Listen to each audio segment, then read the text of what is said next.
So, and you integrate because remember, Navy rum is a blend of different origins, one of the 7 pillars. So you create beautiful fondue interaction with the elements.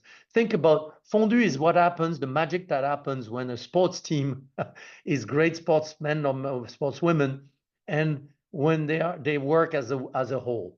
So when we integrate different rums from different origins, when they say fully integrated into a new product, that's what you need to do. And fondue is something we work on in cognac day in, day out. But that technique will create fondue for sure. Hey everybody, welcome to the Decoding Cocktails podcast. I'm your host, Chris LeBeau. At the ripe age of 38, I left my former career behind and joined the hospitality industry. Since then, I've been on a rapid journey of learning, meeting all sorts of great people, and this podcast is my chance to bring you along with me, whether I'm interviewing somebody that works in the industry, another enthusiast, or occasionally stepping back to share what I'm working on or my thoughts. I'm so glad you're here, and so with that aside, let's get into today's episode. What's happening, everybody? Welcome back for another episode of the Decoding Cocktails podcast. As a quick housekeeping note, if you've been listening for a while and things have felt a little quiet, I just want to make sure you're caught up on the fact that I've transitioned the podcast to monthly. Despite the fact that I really love it, I noticed it was starting to eat into some of the other things on my plate and decided scaling it back was just the prudent thing to do. With that said, I've got a fun deep dive for you today. While I was at Tales of the Cocktail this year, I caught wind of an event with Alexandre Gabriel of Maison Ferrand, which Maison Ferrand owns brands like Ferrand Cognac, Citadelle Gin, and Planteray Rum, which was formerly known as Plantation. It was marking the launch of a Navy-style rum that he had partnered with a gentleman named Matt Pietrek of Cocktail Wonk to create. Alexander is a true geek at heart, and one of the ways that this kind of begins to illuminate itself is he's in all sorts of conversations, obviously, about rum. And one of the things he couldn't help but notice was that when people spoke of Navy rum, when he heard about it, it was often these allusions to what people had heard someone say or they thought was true. But he wasn't aware of anybody that had ever gone and looked at like the original documents. And so with the little bit of money he has laying around in his foundation, as he puts it, he commissioned Matt to travel to England to study the original documents at like naval archives and other places and tell him what he learned. And along the way, as he dove into things, they discovered a gentleman named Michael Fogg, who coincidentally had all sorts of information they ended up relying on for this project. Ultimately, Michael passed away during the course of this research, and so they decided to name this rum Mr. Fogg after him.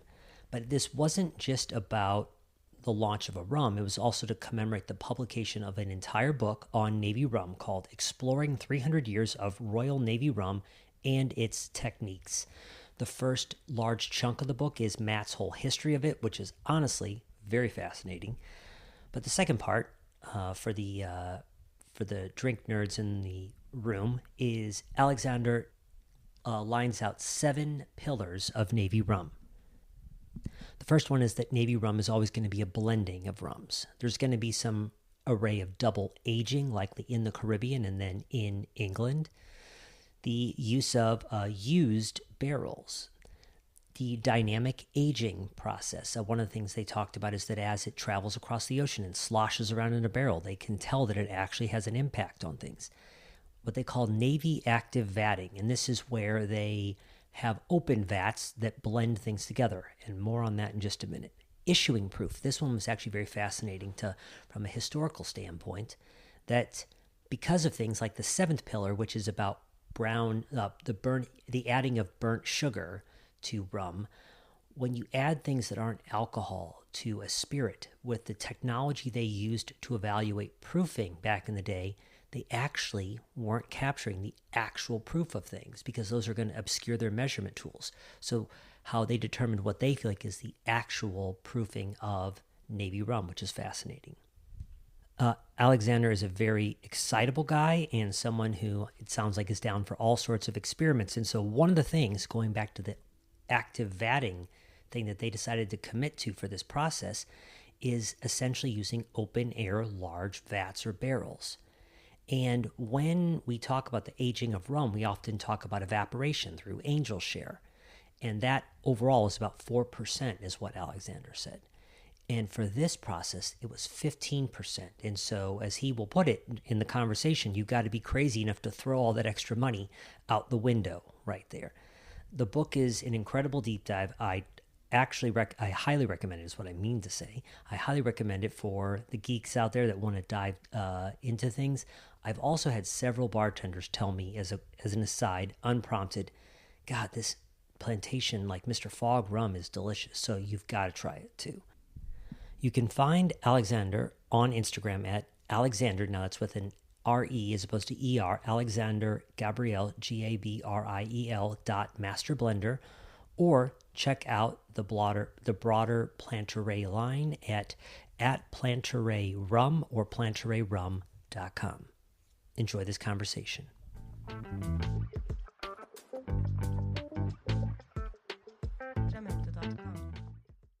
So, Alexandre, where I wanted to just start at the top is knowing that you have a rich history in distilling for things like cognac and gin. Is there a first moment that you found your interest in rum beginning to develop, or was it something you just grew up around naturally through your in life, or what was it that first called you to rum, even before Navy rum, which we'll get to in just a minute? Well, for me, I am trained in cognac as a master blender, and I grew up in a vineyard. So to me, rum was not an obvious. It is something that happened through, you know, uh, meetings, of the minds with rum icons. And really, the way it happened is, we sell our we used to sell, we still do some of our cognac barrels to some of the best rum producers. And one of our customers, was Thierry Gardère, the boss of Barbancourt, and a wonderful man, and his family is wonderful. His daughter is wonderful too, and he passed now. But many years back, he asked me, and he said, "Do you wanna come and see us?" And that was my first time as not on vacation, but as a professional to actually see it. And what I saw about rum, being trained in cognac and quite classically in terms of spirits, the way it works, I was in a situation where suddenly, I'm learning incredible stuff about rum. And when you're from cognac, you feel all these wonderful things about spirits, and you're in the heart of it. We like to think cognac is kind of like a spirit valley. You know what I'm trying to say? So we're exposed to a lot of know-how, very much so. So I was like, yeah, sure, that's going to be interesting. And then suddenly, I see incredible stuff, about rum, about the rum making, about yeast, about fermentation. I used to think that anything distilled in the cognac was a sell-off. The pot still was the most noble piece of equipment, and we should stick to that. Remember, in cognac, it's only pot still, and I'm a specialist of pot still. So I always thought, yeah, the column is a compromise. And yet I was tasting this from the little column, delicious rum. So a lot of, in a way, some of my certitudes, were kind of shaken by that, and because I was drinking delicious liquid. And I will say, many years after that, the Caribbeans have magical know-how about fermentation, especially and distillation. And that was, to me, was opening a new door. And that was many, many years back. And then we continued selling some of the barrels, and he told me, you should really meet somebody.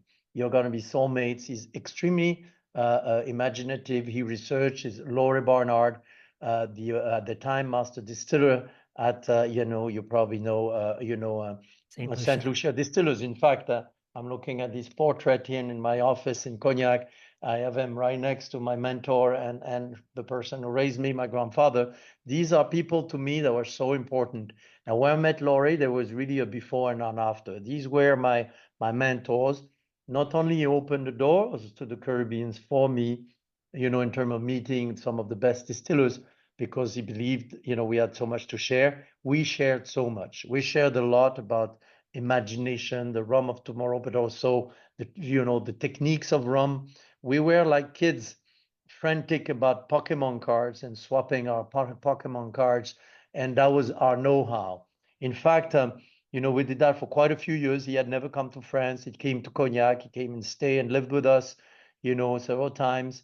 We got to meet his family, his wife Pauline, who's still alive, is an incredible woman, and we really got to know each other very well. And to me, that was magical. I was about to send him I collect old stills among other things, Chris. I have a collection of, my wife and I, we're hoarders. Some people are minimalist. We are maximalists. You should see my office here at the distillery. It's full of different stuff that I find. I can show you a pile of bottles right here next to me and old paintings right there that are about cognac. And I have archives going back many years back and around me.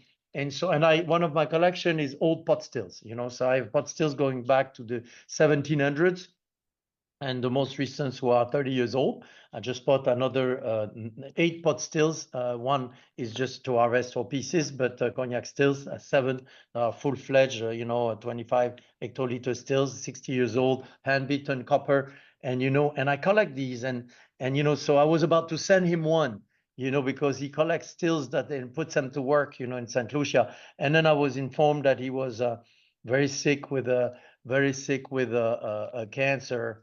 And I thought, he was going to make it. An incredible guy, and then he died.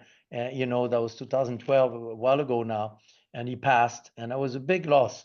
But he had introduced me to love know-how, and that's how I fell in love with rum. And I would just buy a different parcel of rums, a few barrels, and then double age them in our cognac barrels, which I've learned when I was researching rum in the Caribbean, that tradition of double aging was very old, as we've noticed in Navy rum, 300 years of history of Navy rum.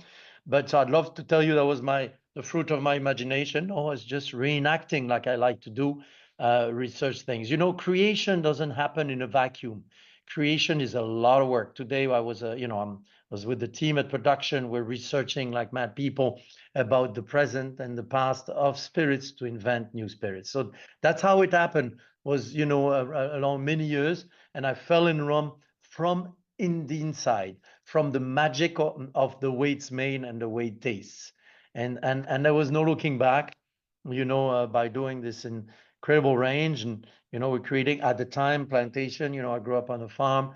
To me, a plantation is where we plant things, and that's what we call every day here. And then, as we evolved the name to Planteray. And but this is when it was born, and in 1999 we launched this great range of rum. Yeah, I remember back when I chatted with Adrienne Stoner on your team, and yeah, she talked about how for her, when she tastes rum, it takes her to those places. Yeah, and the powerful transportation, emotional transportive ability of rum in that regard. And yeah, I think like as the foreshadowing to our conversation for today, one of the things I can always remember about Planteray, formerly Plantation Rum, was always the story about the double aging of things, which again is very, to your point, kind of played out in a long way. So as we dive into Navy Rum in particular, and thank you for sharing that story, in terms of how we can have a conversation about this, I remember one of the things that kind of like really jumped out at me off the page in the book is it says in 1783, which for those whose history is a little murky, that's the year that also the American Revolutionary War ended. The Royal Navy supplied rum to 107,000 soldiers each day, and that's around the world, from and they transitioned over time from a gallon of beer to a half pint of rum. And so to that angle, it's like in terms of why Navy rum could become such this big thing, it's like, when a government places an order for something like that, the logistics and production required were incredible. And so, you really already hinted at it through saying, hey, you were at the production floor with your team today, kind of researching things for cognac. But so when it comes to Navy rum, we're obviously all familiar with the idea that there are the stories of history we walk around with, that somebody told us that somebody told them. But Was there the moment that you remember the Navy rum question beginning to seed in you in terms of where did this really come from? What don't we know about it? Was there that linchpin moment for you that you were like, I need to fund Matt Pietrek to go do this right here? Well, it was very serendipitous because when you work with rum, and I was making rum every day, and by the way, I just want to touch on this. I see my work as an adventure, and I love to share it with people who believe in what we do. And as you've seen, you've been at some of our master classes. I was on Citadelle. This is a journey I love to share, and the Navy rum is that. Just on a side note, real quick. There was this guy who was an old guy he was a big shot in one of the best business school in France, and he saw what we did with Citadel. It was really loved the brand, and he saw I was launching, at the time Plantation, now Planteray, and he said, "I'd love to have some of my kids. They were business school. Imagine similar to Harvard in France." Do a case study on your brand. Do you agree? And I was like, well, that's great. It's a free consulting from some of the top schools in France. And they do. And I go to the presentation, I read the executive summary and it didn't sound so good. And in the end, what they said it will never work. I was like, man, really? I mean, these guys are much smarter than me, right? They're like the business guys. I grew up on a farm. I learned business and I'm like, okay, why? They say, well, because plantation and time plan is not a brand. I said, but a brand is something where you have one message and you knock it on the head of the consumer until it sticks. One clear, simple message. And he says to me, and that's not what you are. You're like all over the place. You got different origins. You got all these things. And you're going to create what? 10 new products every year? Never. And I think, of course, I was sad. I was like, man, maybe we're crazy. Maybe we're just the crazy guys who love this adventure of spirits. And then they helped me because I realized that, and I said right off the bat, but when you feel questioned to the core. I felt questioned to the core about what we're doing. And let me tell you, that was not a funny thing because I've invested a lot into it. And I'm like, these guys were like supposed to be some of the best young brains, to the future of running big businesses. And I said to them, you're right. Planteray at the time, Plantation, it really is not a brand as you see it because I said being knocked on the head about one message. I don't know about you, but I don't like it, and I said, I think it's like an adventure we want to share with people who love the things. And the Navy rum, to your point, Chris, is exactly that. So imagine you hear when you produce rum, when you're in the rum world, and you always have this story about Navy rum. And some people launching Navy rum and making Navy rum, and you hear about it. But I remember I wrote a book also about the history of Grand Champagne. What is Grand Champagne cognac, cognac from the bullseye? Everybody refers to it, but really, what is it? And I would go to master classes, everything, and I'd ask the stupid question, but really, what is Navy rum? And I have different answer every single time. What is the proof of Navy rum? I'd have different answer every time. What are the origins of Navy rum in terms of the blends? I had an answer different at every time. So I was like, thinking, but yet I knew that Navy rum was maybe not both parents, but either the daddy or the mommy of rum, as we know it today. It is in the bloodline of rum. Rum is the fruit of so many beautiful cultures that are intertwined, but really, Navy is there. And so when Matt told me, and at the time, I met Matt coming to some of my master classes. I think the first time was 10 years ago at Rumba. He was one of the guy there and listening and came with 1,000 questions. And he was working for Microsoft. And he says, I want to retire. And then imagine fast forward 5 years later, and I've seen him different places. And Matt says to me, I'm going to retire from Microsoft. And I knew these guys being drilling into information like crazy. And I always wanted to research Navy rum all my life. So I'm like, okay, then maybe that is the guy. He's incredibly thorough in his research and he's extremely serious. This is somebody who's only going to look at facts and not facts from another book, facts really from the archives. Much like another man that I have much respect for, David Wondrich. These are at the highest level.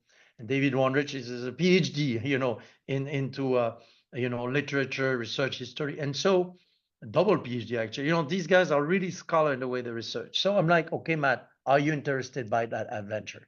You probably see the introduction of the book. A little light come up, and I say, Matt, I always wanted to know what is Navy rum, and actually I don't. And Matt says, well, I'm working on a different book, and yes, I will do it. And he says, he saw it that as a great opportunity, and me too. So my wife and I, we have a little foundation called the Ferrand Foundation. So we have a little, not huge amount, but we could finance his trips and, go to the libraries. And so I said, this is the man who's going to go to the core of it.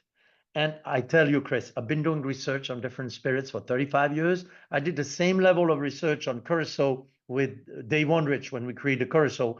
The only reason we didn't write a book, because we said only two people would read it, would be our wives, and it's not even sure with mine, because a book on Curacao, the techniques of Curacao, at least, Navy rum is got this beautiful tapestry, and so on. So we said but my goal was to educate myself and make a better rum. The more you know, the better you are.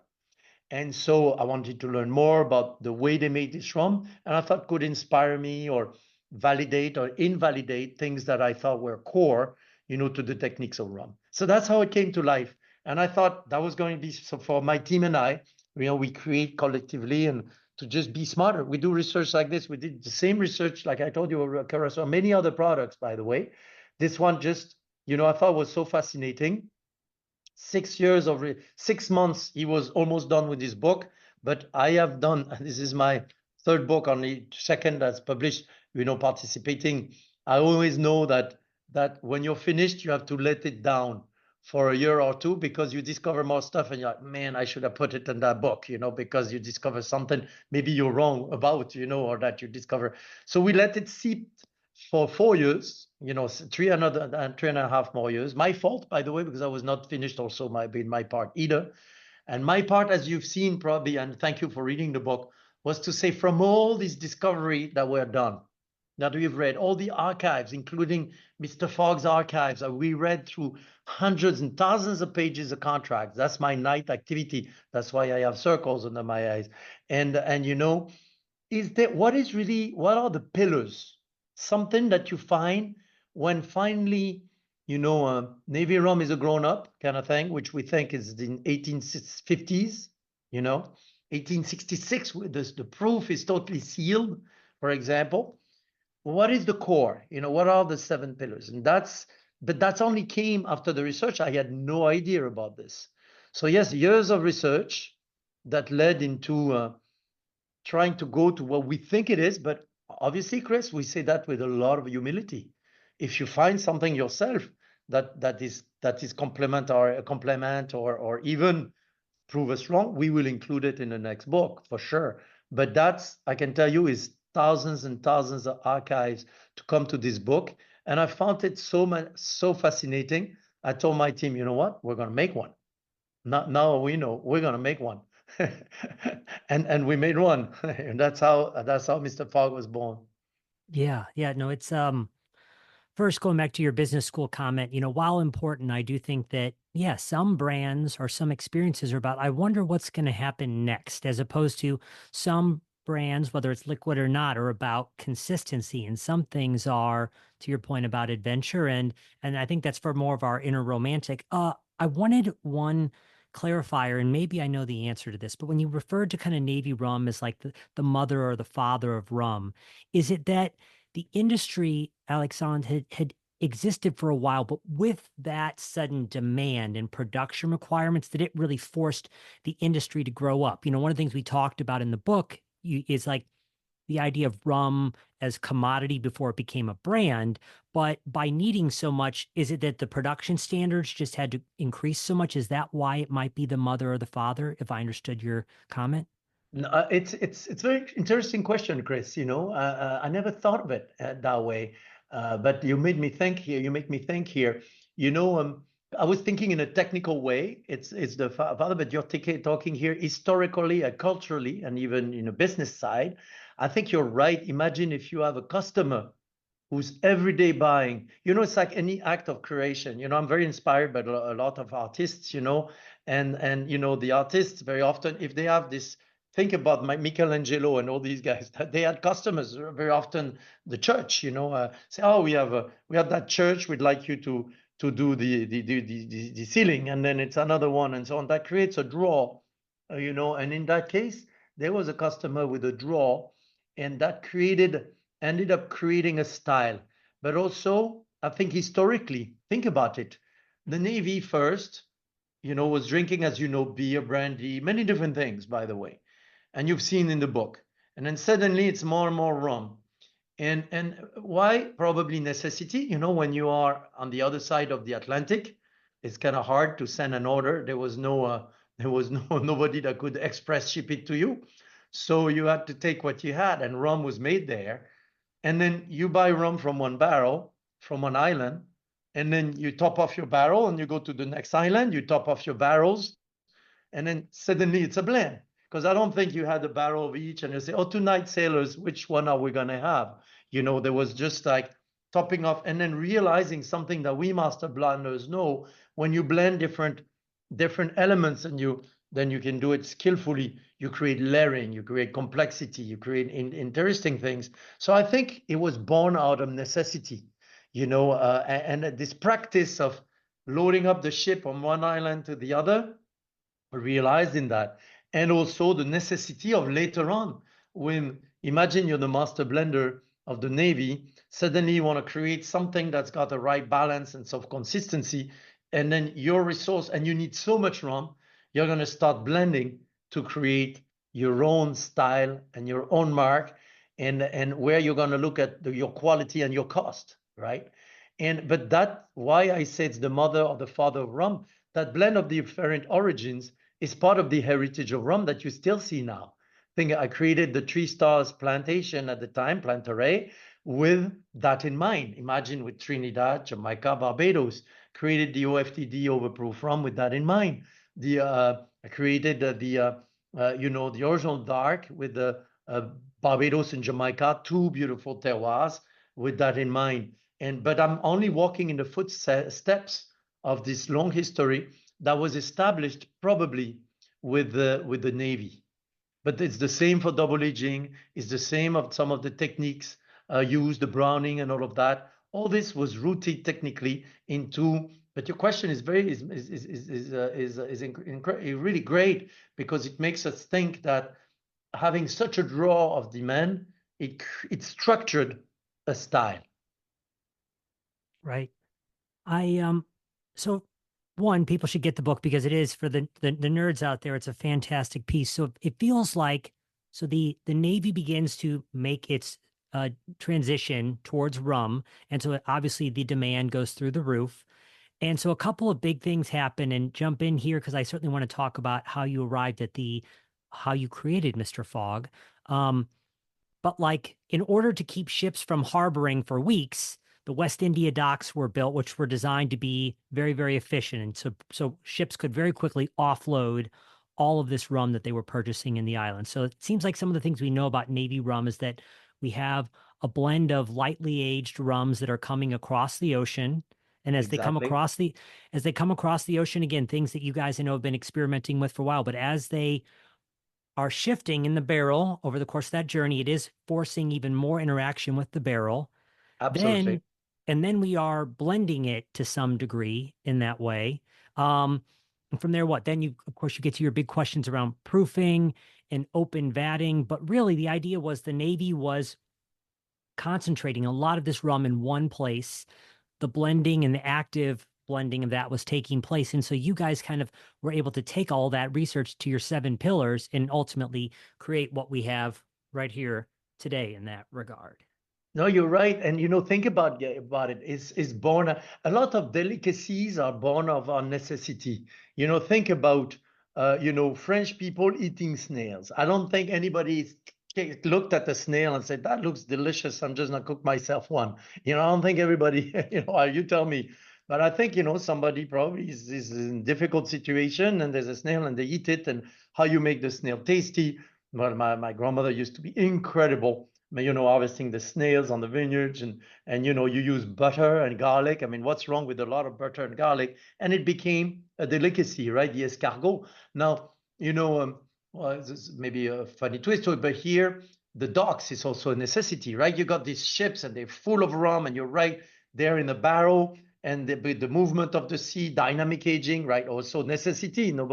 They didn't have stainless steel tank, to cross it, so they load it in barrels. Barrels was the way to ship. That's why barrels are around, right? Because you can turn, you can roll them.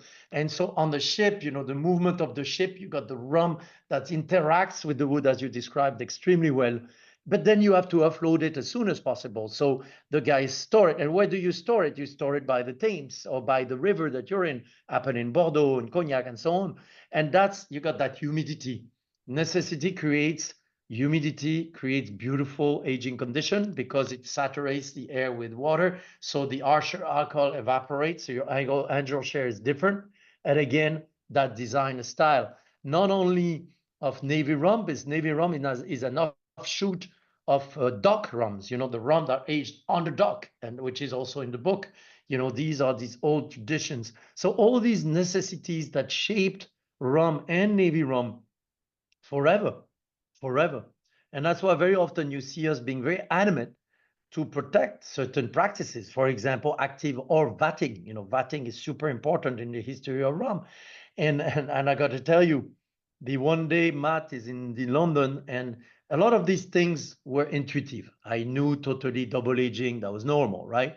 The fact that of barrels of different style, not just bourbon barrels, because there was not that rule. 1930 in the 1930s, bourbon has to be aged in new barrels, but before that, that was not the case. So there was not that much barrels available. So they were reusing sherry, brandy, etc., Madeira, claret barrels all over and all the time, so use of different barrels, which is one of the pillars. All this was quite intuitive. But one day he calls me and he says, Alexander, they were doing open vat aging over there. So I've done enough research in my life to always say, okay, how many sources say that? Because Chris, when you do historical research, you can always have this odd guy that's doing such a crazy thing that there's another odd person that thinks it's kind of so cool. I'm going to write about it, but it's only been done once. So you always have to say, okay, Matt, it makes no sense. What you're telling me is that the guys are willingly losing more than 10%, probably I thought 15% a year. So Matt, I told him, it's like you put money on a bank account and there's somebody who gives you a haircut of 15% on that bank account every year. Would you accept that? He said, well, not really, unless my money tastes better, he tells me. And then so, yes, and it's like, okay. So he said, no, Alexander, I knew you would say this. He knows me very well, and I know him very well. I can tell you one thing, Alexander, I saw it in several documents. They had these open vats where they were putting the rum. So you tell me. So that's my part of the book, is like from all these archives and research that he's done, I'm like, okay, what is the first, you've seen and you read my part as well, and thank you, by the way. It's like description of one of the pillars from all that. I describe one of the pillars, and then technical analysis. And then the third part, I couldn't help it. Actually, I'm going to make myself a rum, and that's what I did, and saying how this is going to be applied to this rum that we've created. So with some of the, it was great, kind of some of the terms you broke down like fondue or talking about the idea of oxygenation of the spirit. So yeah, because I remember, having heard you speak before about the open vatting and then getting into it more in depth in the book. This idea, to your point of like, what kind of idiots are I mean, we all know angel share is a real thing. And now we're just like, yeah, take as much as you feel like. It's no big deal. And so for you guys, and I feel like, again, you called it out in the book, but it was one, this is how it was done. But part of the decision made around that was the oxygenation and other processes of the open vatting was producing a higher quality rum ultimately. Exactly. And I think it's like the research of the special cream that's gonna make you long young forever, or that pill that's gonna make you eternal. There is that pill everybody is looking for aging is how you accelerate aging. So but it's never been done before. I know, believe me, I am the heart of a lot of research, and people come see me all the time when they think they're onto something with that. I've seen patents and all of that. Accelerating aging doesn't exist, as far as I know, and I think I'm educated on the subject. But what happens though, what's wonderful is all these trials have led to great findings. And I bet you, Chris, they were doing this because they were trying to round it off the taste as fast as possible. What you can do, you can work on certain aspect of the aging and that you accelerate. For example, I give you a different example. When you age with young barrels, you give your rum or your whatever you put in the barrel more wood elements from the wood. So some guys decided long time ago we're going to put staves inside. It's called understaving inside the barrels of the vat, and we're going to give it more taste. So we're going to age it faster. No, they're not aging it faster. But one element of the aging is to give more tannins. You give more tannins and wood flavors, whiskey lactone from the wood to your spirits. So probably in the Navy, you get these guys that say, you know what, when it's in the barrel, there's the angel share. So how we're going to create more angel share, we're going to leave the vats open. And what's going to happen? And they created a style. So what it does, you evaporate a lot of the esters, you evaporate a lot of the aggressive elements. It's like when you make a bechamel, or if you make a demi-glace, on your stove in the back burner, you concentrate, and you develop a different product. And that's what they're doing for months, sometimes years. So that was the open vat. Yeah, and not being as much of an age spirit expert, it was so interesting to kind of hear. And I completely accept that there's chemistry I don't realize, but the idea that as we're proofing something down, I think it was your part you were saying that you guys are slowly adding water over the course of months so it can better marry into the product as you're proofing down. And so the point of this taking time allows it to better integrate into the product at that point. You're right. You're right. Because when they do so imagine these wooden vats, right, that are big. I mean, we use one that was the smaller one they use or the medium one. Luckily, I happen to have a cellar that's next to a river. It's not the Thames, but we did the analysis of the hygrometry. That's very important. It's very humid. And it's called cathedral cellars. So we have these different vats, right? And they're 19th century vats. So I was very lucky. They are gems. I have 20 of them there. It's like this incredible, they're called cathedral cellars. And I read this, I'm like, boy, am I going to do this? These are like museum pieces. I'm going to bust the top of these two vats open to make an experiment. And maybe it's going to taste like nothing, to be polite. So I was like, okay, let me think. And as master blender, we're trained as coopers. So I know well, not as great coopers, but because you need to be 5 years to be a great cooper. I've done it for a few months, but I know how to take. And one of my friends is one of the best cooper. I said, can we take the top out very delicately? And if you have to rebuild it, as well, rebuild it will be difficult, but we can keep all the planks. We took it off. We put the rum into it, and then they were fed by gravity from one vat, and mixed. So luckily we have a gravity fed. One is higher than the other. It's in the book. Actually, you can see it. And we're using so for the book I put the picture, I opened the valve, but think about like a tap that you leave half open.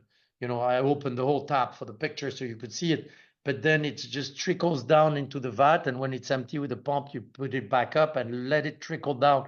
So that creates such a huge oxygenation.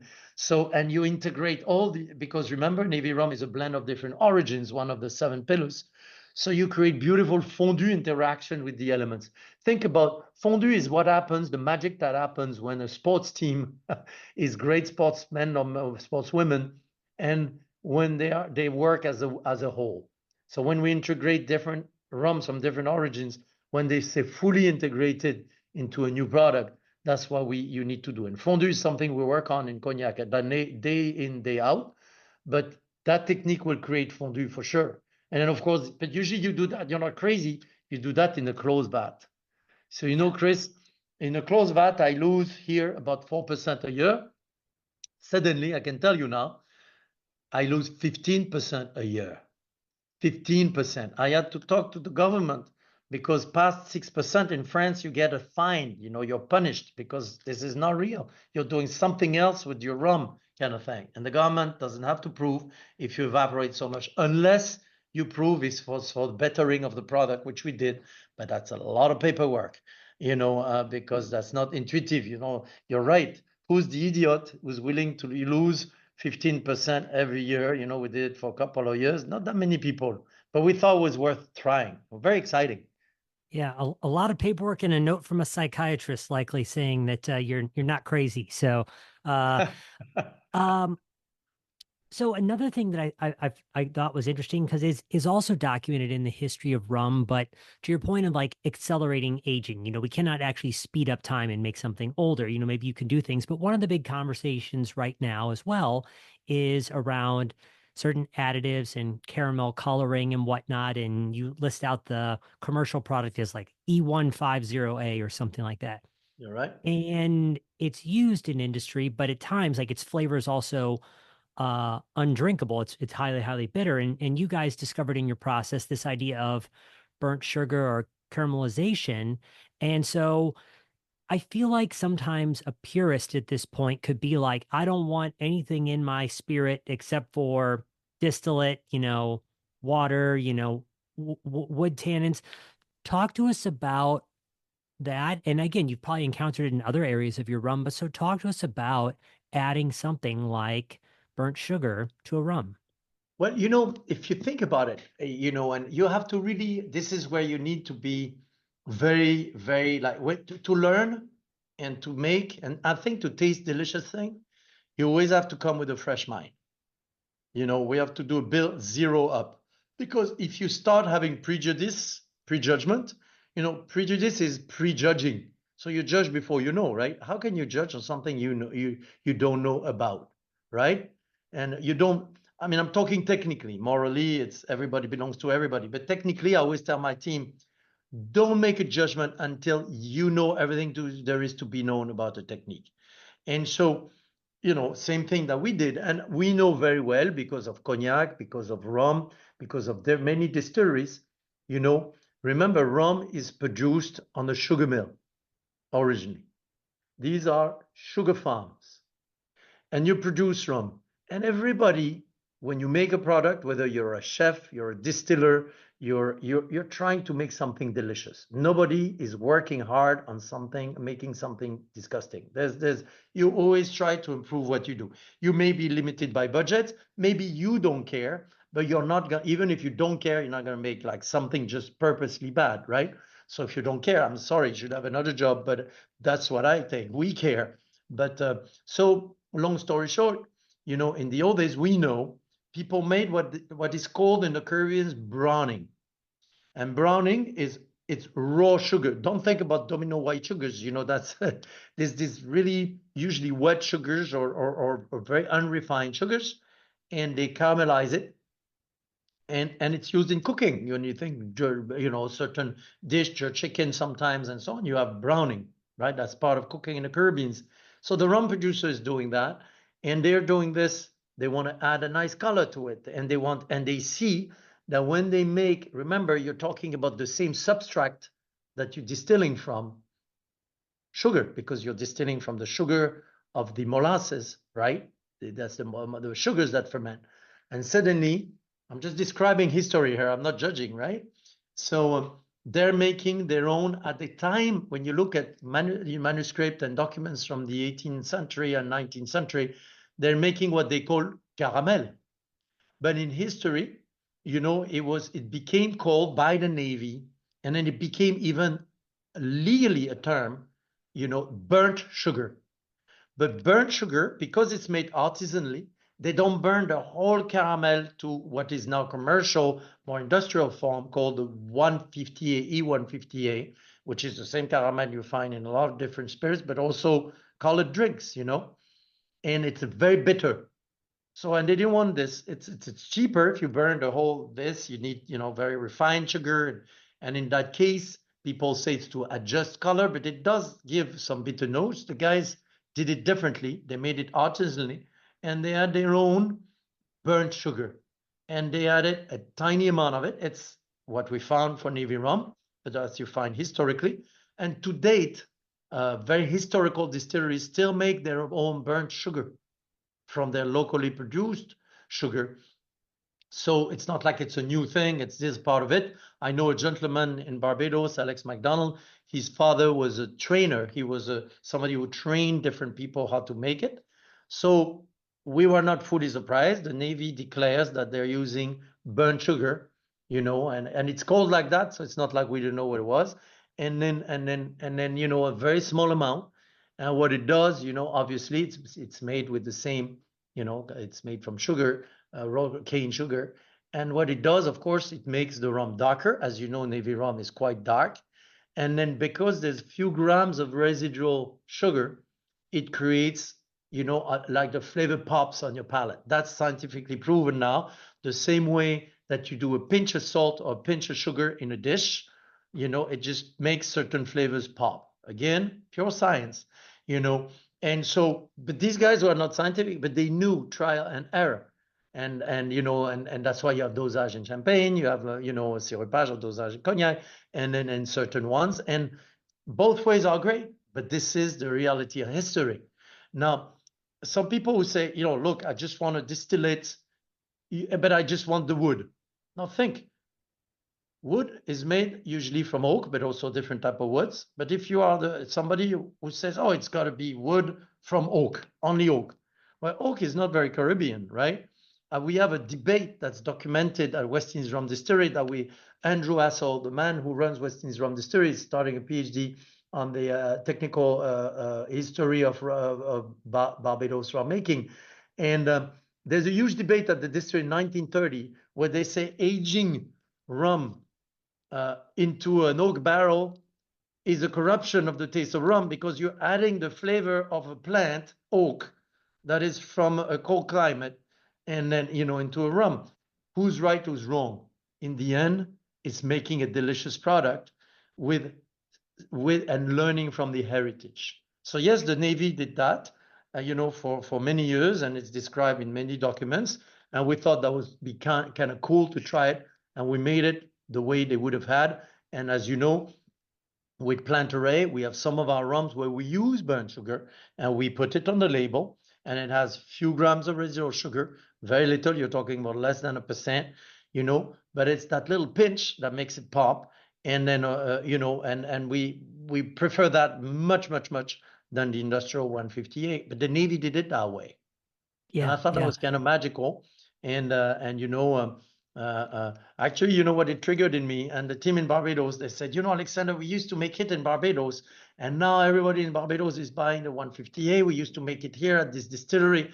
And, you guys in Cognac still have the know-how, but the know-how was from the Caribbeans many hundred years ago.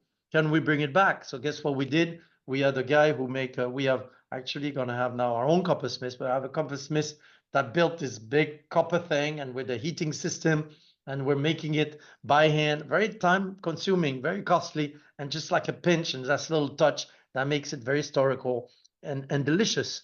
So we're going through all this trouble just because it was so cool, to walk back in the footsteps of these guys who really cared. Yeah.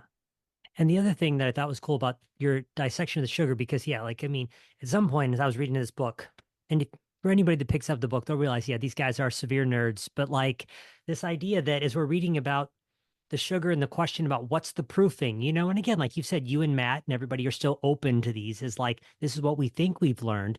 But in the process of us kind of arriving at 55.7 right here on this bottle, the idea that, because you're talking about, I think the term's obscuration, but the idea that, okay, this is how much dilution and proofing down is coming from these factors. And so this is therefore how much roughly must come from burnt sugar. So you guys kind of had a way of backing into, based on documentation you read and the impacts of proofing down and other factors, to arrive at what you thought was the rough count of burnt sugar that would be added to arrive at this 55.7 number here. Well, you're right. I mean, that's another pillar, right? We have 7, and then you're describing them, is what is the proof of Navy rum? And, in the end, I have so much respect of a lot of other Navy rums that are there. There's some delicious ones from, some of our friends in Barbados and so on. So it's all, a lot of people think and thought Navy rum was 57, I'm talking about Royal British Navy rum, was 57% alcohol. And I didn't know. I mean, if people tell you and you ask, okay, do you know this? Well, that's what I think it is. And if the person tells you this, you're like, okay, we're not that much advanced, right? When people say, well, I saw it. And then Actually, it's not 57.14 that they were thinking about. There is 57.14, which is not Navy rum, which is 100%, 100 proof. And 100 proof, remember, some people thought the pirates and the sailors were burning their rum with gunpowder, on the ship to make sure, they were getting good rum. Let me tell you, if you get a glass of rum, I'm not sure you want to set it in a fire, you want to drink it, right? And so, plus, let's say, Chris, tomorrow you're the captain of this beautiful wooden ship. Would you have all your sailors setting their rums on fire on that wooden ship? If you're the captain, maybe not, right? So, but think now, you and I are in a trading relationship and it's 1710.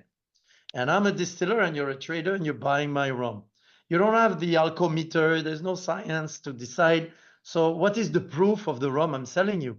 Did I put water into it? You can taste, but you're going to say, Alexander, I think you watered it down. I'm going to say, no. Then who's going to decide? What is going to be the proof that you are right or I am right?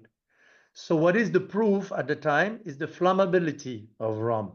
So they would use gunpowder. I know for a fact because I use gunpowder. I use old, shots. I took the powder out of bullets and I tried it.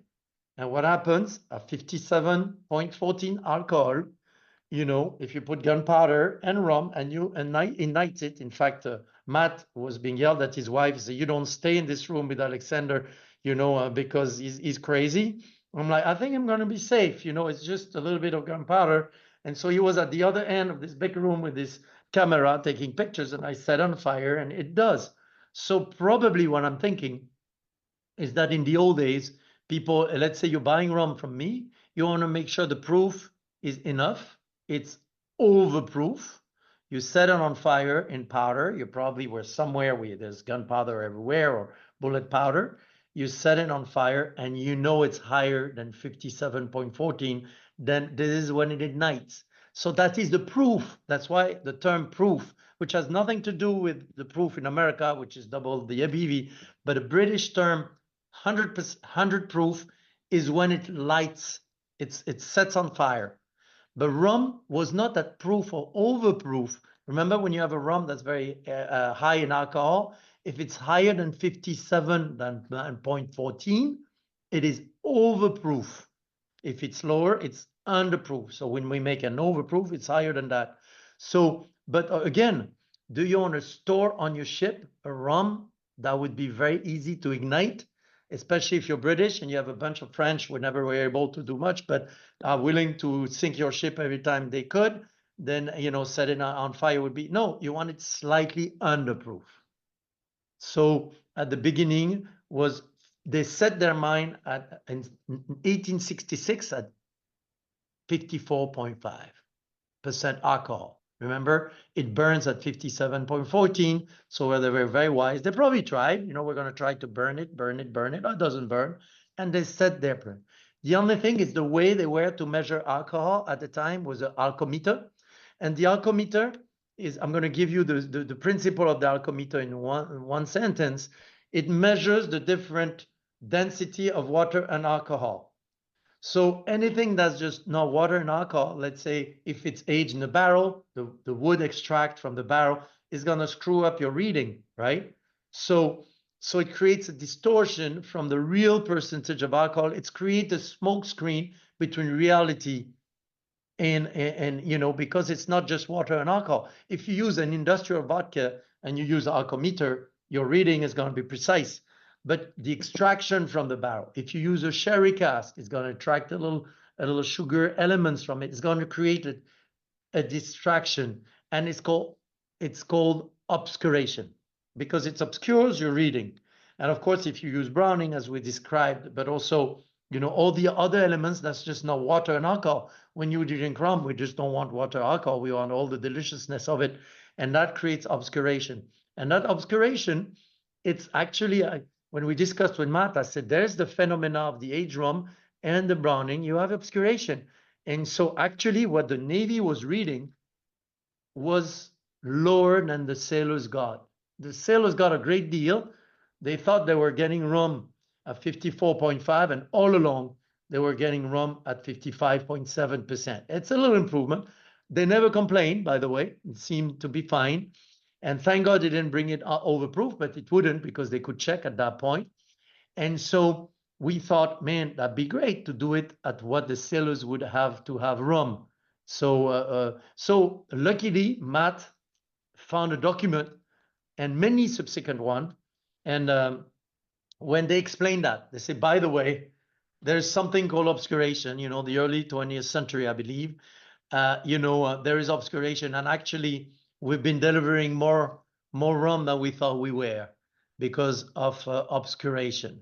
So once we knew this and we make a Navy rum, now you cannot have the apparent proof is 50, so 54.5. So if you take Mr. Fogg, the rum we made, I'm sorry, it's very geeky, Chris, but No, this just is to show great. the This type of this is research we what I'm here do, for.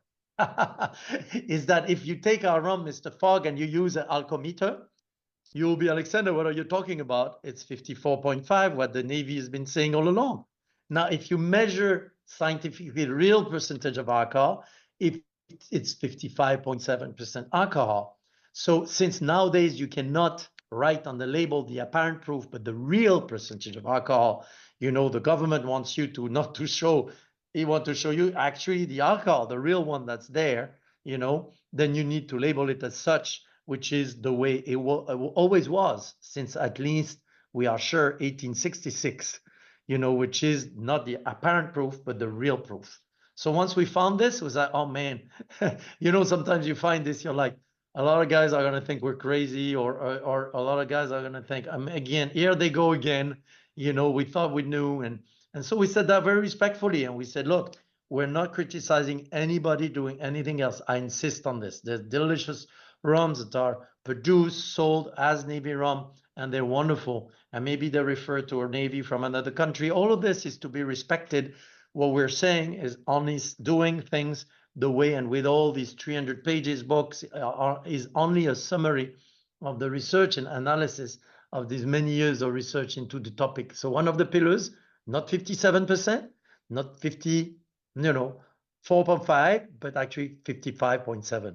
So some people think we're crazy, that we have to research for 4 years and write a book of 300 pages to make a rum. I think it's the way it should be. This is the way it is at Maison Ferrand for sure.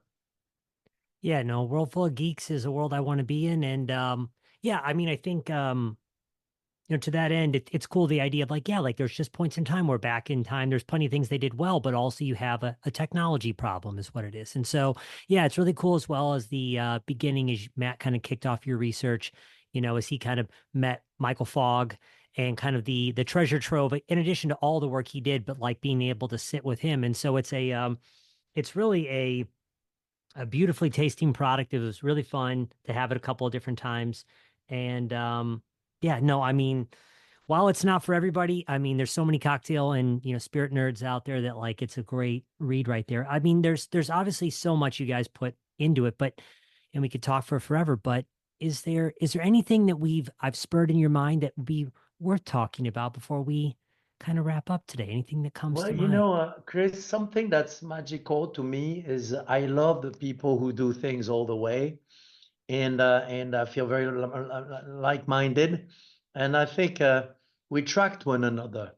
And when Matt told me, I met this guy, it's crazy. He dedicated 30, 40 years of his life. He was a young sailor when the Navy rum, remember until the 1970s, you were given rum on that ship, right? And he was there and he had that, and he spent 30 years of his life even working for a trader, EDF man, historical trader of rum, and then later on whiskey in general. And this guy was a hoarder about anything Navy rum for 30 years. His wife, his family, they were wonderful people. I met them after that. And Matt said, I met this man. And at first he was careful because, he sees a lot of different guys that pretend they know. But when he saw the type of stuff that we had, and he's like, okay. And then this man started giving more and more information to Matt, and we got to talk with his family. And then we heard he was sick. And we heard he was terminally sick. And we're like, oh man. And he wanted to carry on like a relay, and and you got all these piles documents and this know-how and so on. And he said, I want you guys to carry on. And so he told Matt, this is my knowledge. Call me every day, send me emails, and he did. And then, we have all these different artifacts, and I promised his family we're putting a room called Mr. Fogg in his honor. So anybody, you come, Chris, anybody can come and shuffle through and look at this. And I wanted to make this rum in his honor, because without him, he's not the whole Rosetta Stone for sure, but he's definitely a corner of it. And Matt said it that way, and I agree. And so I decided, I said, I'm gonna call this rum Mr. Fogg. And I think it's magical that also the name Mr. Fogg. I think he helped us. He helped us lift some of the fog that was resting on what was perceived, as Navy rum. Of course, his wife, Jane Fogg, is wonderful, and his son, Michael Fogg Jr. is had to agree, or would have never done it otherwise. And they felt very honored, and for us very humbled, because I love these guys who go all the way. And Chris, a lot of them sometimes are just forgotten in time. And this work maybe would have been forgotten forever. And not only him and his memory, but also the 30 years of research that helped us. We have contracts between the Navy and the EDF man, the traders that were bringing all these rums. And so we have all these old documents that would be gone. And so thanks to him, we can have that. So I thought that was normal that we called it like this. So that's, and there's no progress without passion, because passion is really the reason I know, because that's, it takes one to know one, is what makes you stand up another time when you feel you failed, and I created another rum, the cut and dry with coconuts, and I failed for 96 times until finally we got it right, 97th time. And if you don't have the passion that Mr. Fogg had, you quit, man. You do those 4 years as well. And so I want to celebrate guys who do this. And any of your listeners, and you have some great bartenders, and they keep on trying. And I could have called this rum "Keep on Trying," because it took a long time, and for him. And so yes, that's something I wanted to finish this, to really honor this man, because I think he's more important than me, in a sense that and there's a lot of people like him that sure, we would have found a lot of things without him, but we want to celebrate that passion and that little corner of the Rosetta Stone that he was able to save. So when you come, I'll show you not only the open vats, because we loved it so much. We did only one, we call it sale number one. That was the first edition. And the reception in the US, I did a tour, I did 14 cities, was so incredible, Chris. We had 30,000 bottles. They're like all sold out at distribution level. We were like, this is crazy, So we had already did another little batch just for us, saying if nobody likes it, we'll drink it ourselves. And the reception is very humbling. And so we're working on sale number two, which is a slight tweak, because one of the constant, of the pillars is Navy rum is a blend of different origins. But of course, through time, and that's another episode, that recipe has evolved, right? And actually, I should never use the word recipe, because as it's a shortcut. When you're master blender, there is no recipe. It's a blend is always, because barrels taste different every time. And also you very often you top off in what is called the infinity vat.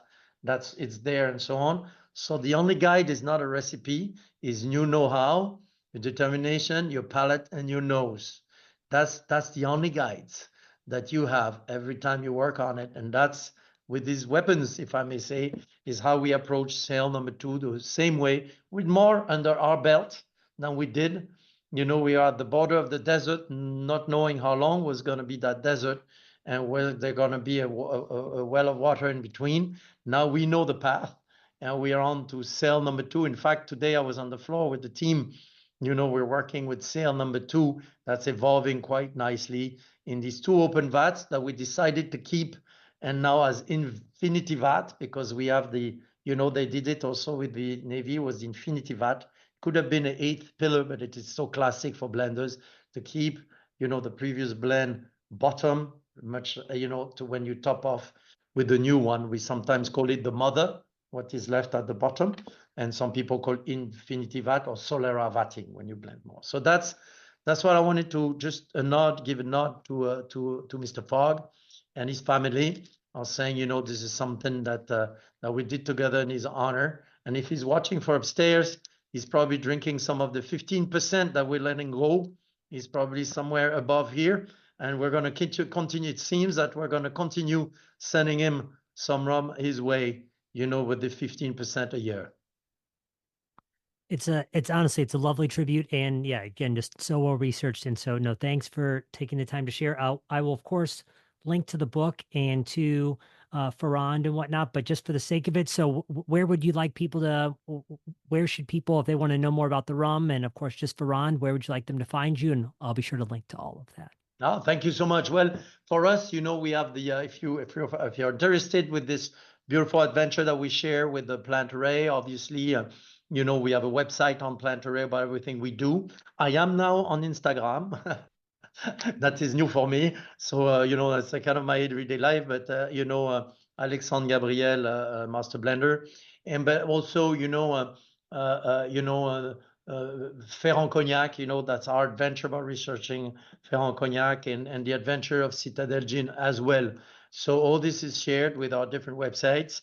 And, honestly, Chris, the best way to do it, man, come, tell your listeners, come see me, come see us. I always say, go see the chef in the kitchen, and that's the way you can see my team and I, whether it is in Barbados, we'd love to see you on Brighton Beach, where we have the distillery that's right there. Come in Cognac. Yes, it's a beautiful region. Come see Mr. Fogg in the making, in this beautiful open vat. We'll have a little nip and we'll as it's progressing, as it's still in the womb, we'll be able to taste a lot of barrels. I think it's the best way, and you won't be disappointed. I'd love people to come and check us out, and that's always a fun thing for us to share. Come catch sail number 2, I think is how we leave that right there. So Alexandre, thank you so much for taking the time. This is lovely. Lovely. Thank you, Chris. It's a great pleasure. Thank you so much. You take care, man.